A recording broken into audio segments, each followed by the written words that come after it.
Matt and Anthony have co-founded Yoti, the rapidly growing social networking app, and recently opened up this beautiful space. With Yoti, the brothers are removing social barriers and making it easier for anyone to access nearby social and networking opportunities.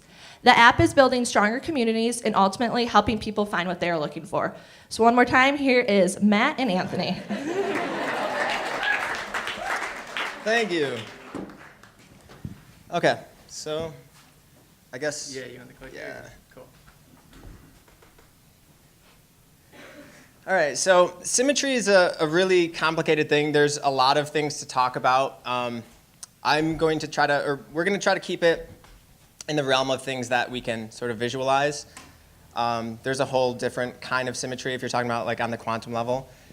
But the idea is that, the first thing I started thinking about is symmetry something that is emergent, where sort of the way that the universe works, there would be a reason for matter to orient itself symmetrically? Or is it something that is an artifact of humanity? So is it something that throughout the course of time, humans have created a concept that is a useful concept, kind of like mathematics, which sort of halves the amount of complexity in a system? So when we think about anything abstractly, like abstract shapes, mathematics stuff, you can think of, like symmetry makes a lot more sense on that level. So if you think of a triangle, for example, point facing up, point facing down, point facing up, these things, the mathematical definition of symmetry is like a thing transformed remains the same.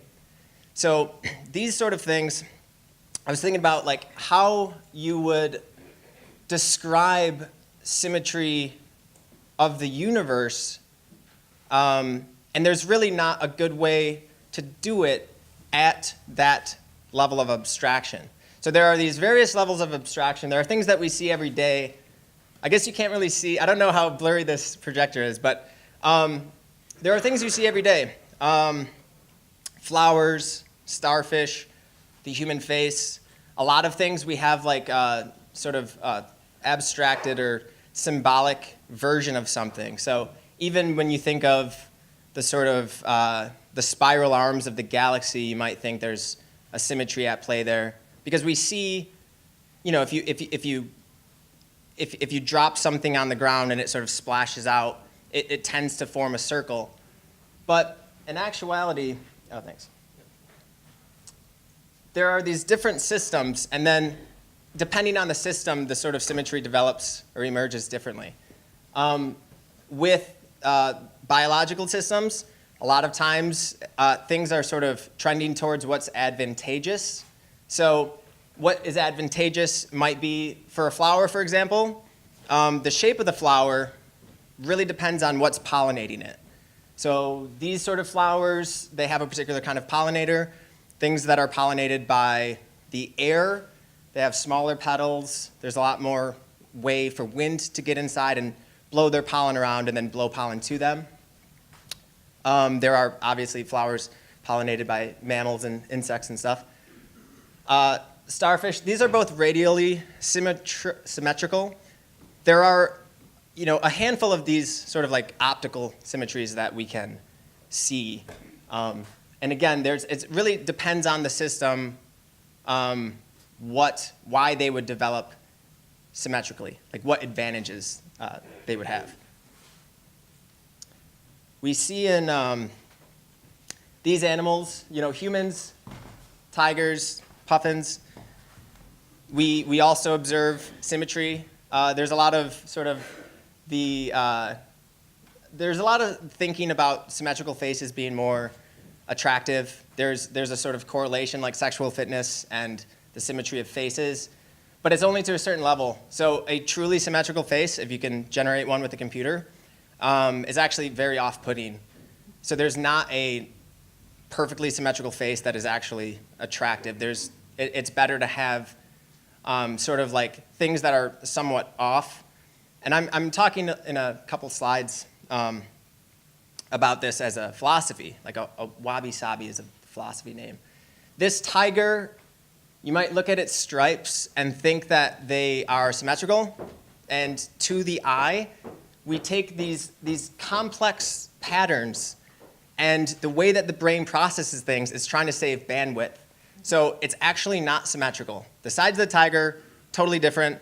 We can sort of like draw it out bit by bit. And this, you might at first glance think it's symmetrical, but it's not. And that's, again, going back to this thought that when you think of complex systems, symmetry isn't really there. So symmetry is there in abstractions. So these Platonic solids where you can draw out, you can define perfectly what a circle is, you can define perfectly what a triangle is, and in that definition, because it's perfect, you can have symmetry. But otherwise, in the real world, it's a lot harder to come by. And then, so I was thinking, have we figured this out? Is there a way that science has shown one way or the other? Like if the universe tended to orient itself in a particular way, if it had a preference, then that's something we could observe. And when we try to observe it, there is no preference. So on the left, this is the Hubble Deep Field. I'm sure a lot of you guys know it. It's like one of the most famous photos ever. These are galaxies. So you can, I don't know, can you guys see it? Is it like clear? All right. We tried to set the projector on this side so that the sun wasn't in the way, because this was the shadiest side we could find like in this space, because we have these great windows. But what it looks like over here is a bunch of amoebas dropped in water. It's like they're actually galaxies. They're oriented as a disk, and they're oriented any sort of way.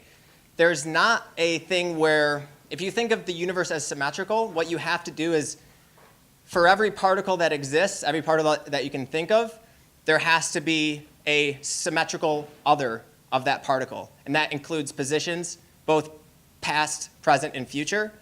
So even the idea of a symmetrical universe, you'd have to bring in another dimension. You'd have to go through a wormhole and sort of have another complete universe with the exact same motion. So if I raise my hand now, I'd be like raising my hand in another universe.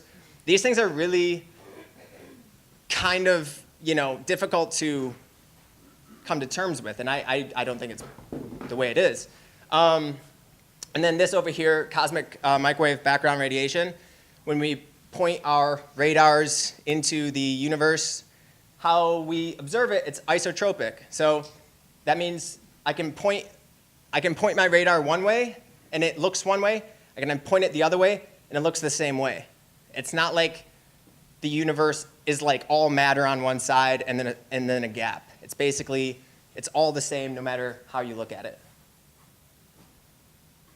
I'm going to talk a little bit about the aesthetic preferences. So we've begun, humanity for all time, we've used symmetry as sort of an aesthetic. Sometimes it's a language, but classical sort of Roman, Greece, these ancient cultures, they thought of symmetry as perfect proportions. So in the creation of temples, in the creation of sculptures, in the creation of paintings, there was a rule. There was order. There were these ratios that you had to use. If you were going to make a temple, the 4:3 ratio, the number of columns to use, these things were all written down in a book. The famous guy who wrote them down, a guy named Vitruvius, he was a Roman soldier and engineer. He built aqueducts and stuff like that. Well, he wrote a lot of books that are basically like in the architectural world. They're still used today, but these pleasant proportions. And then there's a famous Da Vinci illustration, the Vitruvian Man, which is basically if you take those proportions and apply it to a man. Now, the proportions of a man aren't exactly that, a human being, I mean. It's not exactly what these Vitruvian proportions are, but abstractly, it pleases the eye. The other sort of ways to look at symmetry is symmetry of spiritual forces. So in Taoism, it's spelled with a T but pronounced with a D. I don't know if you guys know that. But in Taoism, the famous symbol here is the yin and yang, the darkness and the brightness. the bad and the good. These are the symmetry between spiritual forces. So like maybe the force that you exert on the world and the force that the world exerts on you. When these things are in harmony, then that's perfection. So it's not like we are sort of creating this divine perfection. It's more perfection that exists within the forces around us already. Wabi-Sabi, this is something I'm sure you guys are familiar with as like creatives and designers and stuff like that. I think it was like, this is the thought of the year last year or something. There was like Hyge, it was 2017. I don't know, Hygge, something, Hyge? I don't know, do you guys know what I'm talking about? Okay, yeah, okay. So the Hygge, whatever, that thing was 2017, Wabi-Sabi's 2018. I know we're in 2019, but this year too, when was it it? got really cold and everybody couldn't go outside. So they were saying the word? Yeah, it's like, Do you know what Hyge is? Okay, anyways. Not related at all. But Wabi-Sabi, this is something about the embracing of asymmetry. So embracing imperfection, impermanence. This is like something that to the Greeks, to the Romans, this would be absurd. So this is something that developed in Japan, and it really focuses on the chaotic elements as well. Like the chaotic elements have a place. So there's this sort of example you can think of as like a perfectly raked Zen garden. The sand's perfectly raked, but then you throw a couple cedar leaves on top of it. You throw a couple maple leaves on top of it, and they sort of fall in a random place, and then that's Wabi-Sabi. So that it looks better to have a little bit of that random elements. Lastly, because I think I gotta hand it off to Matt, because I think we have 20 minutes. The last thing I want to say is, just going back to this idea of using symmetry. So why are we using it as humans? So we use it. It is an abstraction. It's a tool for abstraction. You take a complex system, and you have the complexity when it becomes symmetrical. So our early models of the universe, these are these perfect symmetrical models. These are, whether they're Platonic or Copernicus or whatever, it's basically something in the center, a perfect circle around it, and that's because that is how they could think about it at the time. That was the best they could do at the time. As our models get more developed, as our observations get better, things actually trend towards complexity and away from symmetry, and that's sort of like, to the scientific mind, it's a bummer because there's this correlation between truth and beauty and simplicity. So everyone wants this like super simple formula that just is always true and is super clean and beautiful and elegant. But in fact, like the way that things sort of develop, the more we know, and quantum mechanics is like a great example of this. It gets very, very complicated. So. So I guess like in closing, or before I give it to Matt, we use symmetry to sort of like make complex systems simpler. Cool. all right. So now you guys are experts on symmetry throughout the history of the universe, and hopefully you're paying attention to everything there. I'm going to actually bring it off the deep end a little bit more here and try to apply symmetry in sort of a interdimensional type way.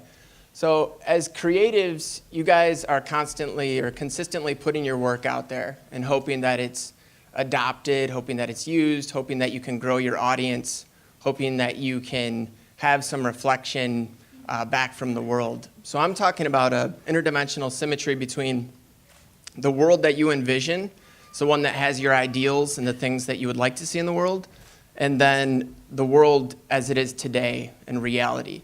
And so I think we're striving for a sort of symmetry between the two. And so the question would be, how can we create more symmetry between our idea for the world and reality? And so that concept one concept to help in that would be resonance. And so hopefully this talk resonates with you guys and you take something away from it. But that's the main overarching theme of what I'm talking about here. So go to the next slide. So I have an engineering background, and resonance in terms of a mechanical definition is a phenomenon that occurs when the frequency at which a force is applied is equal to the natural frequency of the system. So this means when you have aligned an input frequency with the actual natural frequency of a system, you have a chance for a maximum amplitude of oscillating it or moving it. So you can, one example would be like a swing, and you realize you have to time it, like have the right frequency of what you're putting into it to get a good amount of amplitude. If you aren't timing it correctly, you're not really growing anything, and you're creating a lot of work without a lot of impact. So the idea of finding this resonance, we're able to find that maximum amplitude with a little amount of force. So for us, that's something that's really important because resources are limited, and we do want to grow our message and try to change the world. So one example of resonance, and this is again mechanical, but resonant frequency. So that's the term when this frequency does match, the frequency that you're pushing into the system does match the natural frequency of a system. Do we have any engineers in here? Okay, cool. So anyways, in the 1940s, the Tacoma Bridge, it was a fairly new construction bridge, pretty major suspension bridge, and it was designed to withstand wind speeds of 120 miles an hour. But on this day, 40-mile-an-hour winds, matching the natural frequency of the system of the bridge, were able to get it to oscillate out of control, and eventually it was a disaster and it collapsed. So although that's a terrible thing, it's a good metaphor for the idea of when you're aligning with the system, aligning with what resonates, even a small voice or a small force can have a really big impact when you find that resonance. And that's something that we're all searching for in this room, is like, how can we get our message out there? And no one died in the bridge, by the way. Yeah, nobody died. Otherwise, I was like, should we even show this slide? Because it is a disaster. But sometimes you do want to disrupt the system. Sometimes that is something that we're trying to do, is like dramatically change the system. And again, the same thing applies, is finding that resonance if you're going to do it. There's a dude on the bridge right there. If you can see it, it's like really out of control. There's a cool video for that too, if anybody wants to look up the Tacoma Bridge. So I don't know if you can see anything here, but I wanted to talk about influence and how resonance is something that we can use to grow it. You want to find channels or systems that can support your message and things that align with what you're trying to do. In this case, there's actually a dandelion there, and it's using the wind to carry its seeds. So the ideal world or vision for this dandelion is like growing more dandelions and having lots of dandelions. And it's using the system around it so that it can spread its seeds and create more of them. Similar to that, with us, we're all trying to influence, right? So there's a lot of artists in here and creators, graphic designers, UI, UX, musicians in here.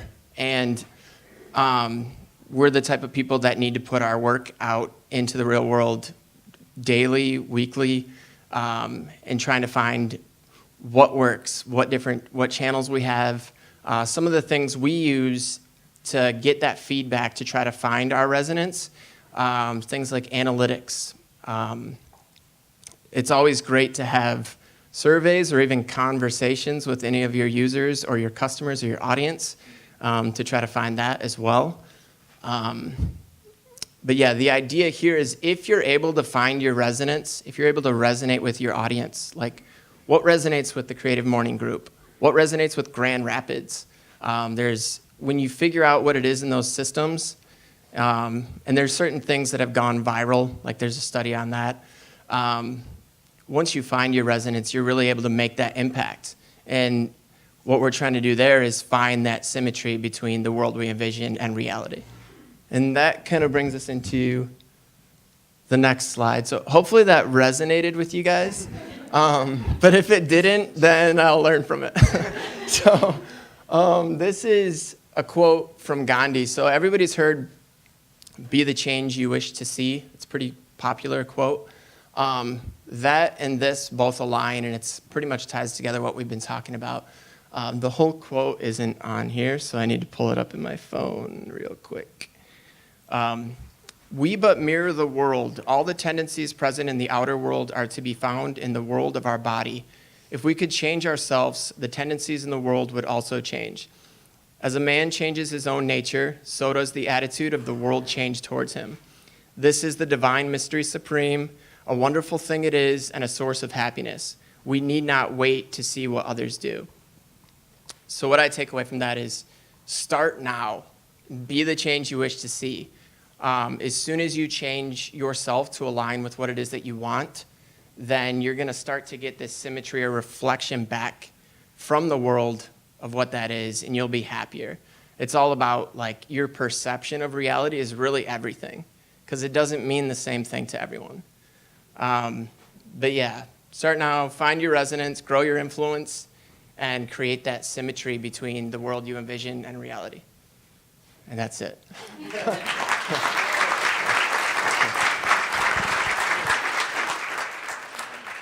Let's give them all a round of applause. One more. We have about 10 minutes for a Q&A, so if you guys have any questions on the talk, on the space, on their app, raise your hand, and they would be more than happy to answer them. I know you guys all have questions. Does anybody know what Yodi is, or have you heard of it before? Yeah, maybe if you guys want to talk, do you guys want to talk a little bit more about your application and like your goals with it and what you're doing with it? Yeah. We love the Q&A, so please ask us questions. I don't know if that resonated with anybody, but if it didn't, you can ask us any questions you have, like, what was that? I'm confused. Why did you tell us? What were you guys even talking about? Universe? But yeah, do you have... Yeah. Oh, okay.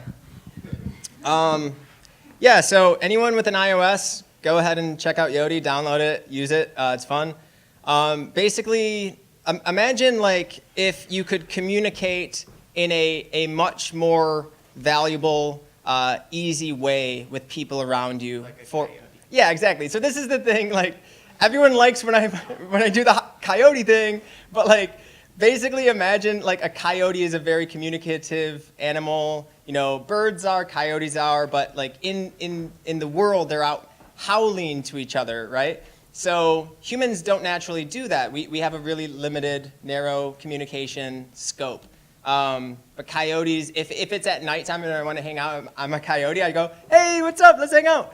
And so that's the sort of thing that like we're trying to create with Yodi. And everyone asks about the logo and stuff like that. It's a coyote. It's symmetrical. Yeah, it's a symmetrical, yes. And by the way, the creation of that was a really like crazy amount of work, and symmetry was really at play. So the reason that there are two ears like that with the lines on the forehead is because it started out as two circles overlapping, because we were thinking about like what, you know, my circle of communication overlapping with another person's circle of communication, and then those circles bent down a little bit and sort of became the face. But yeah, what things do we want to, about the space or about the app? What actual questions? Like, does anybody have a question? Symmetry questions. Feel free to, right here. I guess I don't know how to phrase it, but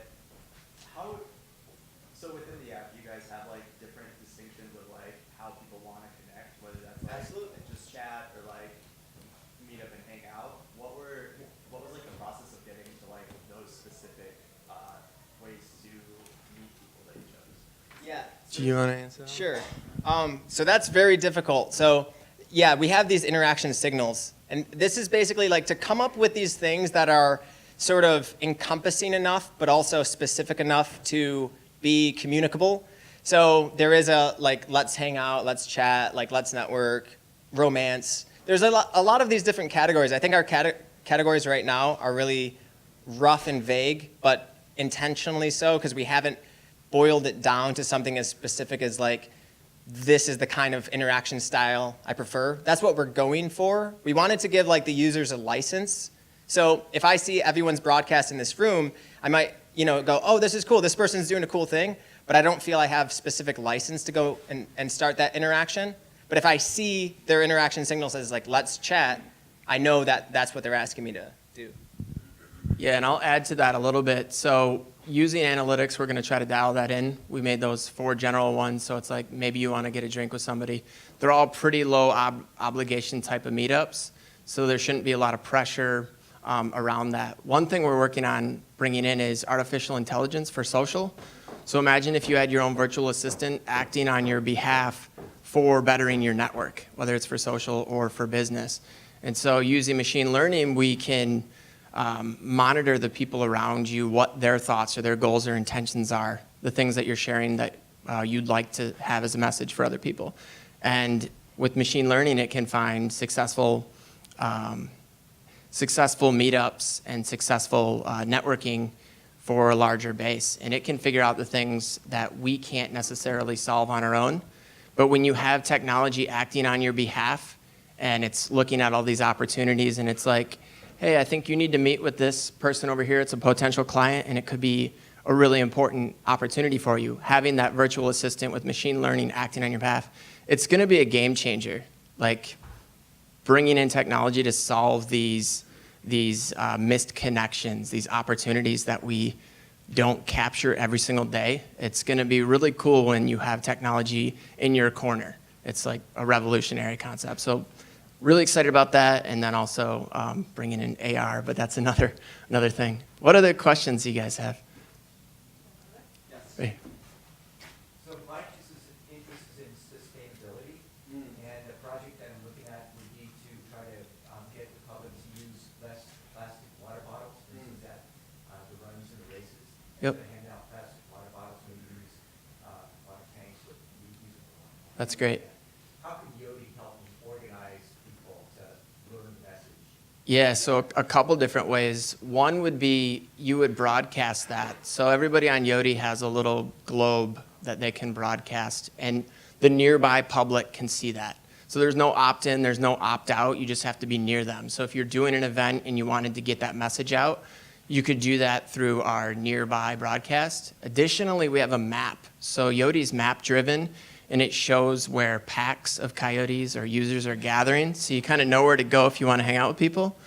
On the map, some of our partners have put more permanent icons, but that's something that we could probably help you do there on the map, and that's like thousands. It's like 50,000 plus right now in screen views in a month, so like we can get a lot of exposure through our map that way.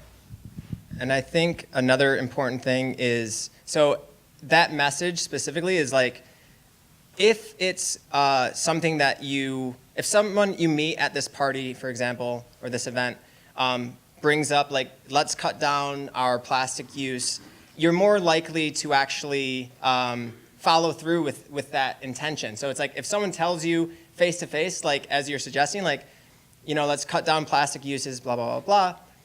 That, because with Yodi, because you can broadcast it to people who are physically nearby, that's a lot more impactful than if you see something on Instagram from a source that is maybe thousands of miles away. It's just like an innate human characteristic where you're more likely to act if someone within proximity asks you to act. And they'll come talk to you about that. So it's kind of like your own virtual billboard that follows you around, and people will just come talk to you about it if you're broadcasting it. So How do they find me physically? well, one, if you're in the nearby vicinity, like if you're in the There's- same room or same venue. Yeah. Otherwise, we have it links to chat. So once somebody invites you, like if they're interested in your message, you get a push notification and you're signaled, like you know their name and what they look like. So Yeah, and it basically, the communication is already a small radius. So you can basically say, oh, are you at Yodi too? Yeah, or are you at Founders too? Yeah. So it's basically communication already with people who are nearby. It goes from as tight as 500 meters to like a neighborhood. They're the same. So I can say, anybody's interested in meeting at 9 o'clock. You could. It would. So a lot of times, like this, the message specifically is it's all time and place. So if, like, you can't. you have to like be in the place that you're broadcasting. So think of it as a thought bubble above your head. And there may be this feature coming up where it's basically virtual. But imagine everyone has a thought bubble above their head. That thought bubble contains pertinent metadata, and then you can interact with that thought bubble. So think of like, well, For him, yeah. you might see it, like whatever the image is. Maybe it's like a ban of plastic bottles. And I Yeah. see that, I'd be like, oh, I'm interested in joining your cause. Like, Yeah. I'm all about that, and I want to come talk to you about that. And do we have time for another question? Yeah, one more question. One more question, please. Yes. Oh. Yeah. So we grew up. We grew up thinking about this stuff. We grew up talking about this stuff. So we're brothers, and basically our entire lives we've kicked back and forth these sort of out there, complex, difficult things. So like Matt was wanting to invent like a teleportation machine when we were really young. So my background is psychology, and I was doing psychology research. Matt's background is an engineer, and we sort of have gone through a few different iterations of this, and we wanted to solve these sort of like these social problems that it's an interesting thing because you don't often see technology applied in this way. Like really we're trying to solve these like complex social problems. And the current, pervasive social media sort of phenomena, that's not really trying to solve any of these problems. That's just like a media app. So our thing is more directed about actual solutions, but it got to a point where it was like we were demanding that this be done. Like we were demanding that we actually sit down and do it. Yeah, I just add to it. It's like I have the engineering background and Tony has the psychology background, but he's our lead developer. So he put the time in to learn the latest languages. Like a lot of people, they have a lot of ideas. Everybody has ideas, good ideas. We basically took the next step to execute them, right? And so I had 15 years in system engineering development through GE and through Steelcase actually here in Grand Rapids. Tony was out in LA at the time, and we started working together on it. And it's crazy. Like it's a major hurdle to learn technology and then to use it in a manner. We actually built a social app that's meant to help you meet the people and then put your phone away and be social. So it's like, it doesn't align with traditional social media in that sense. Cool.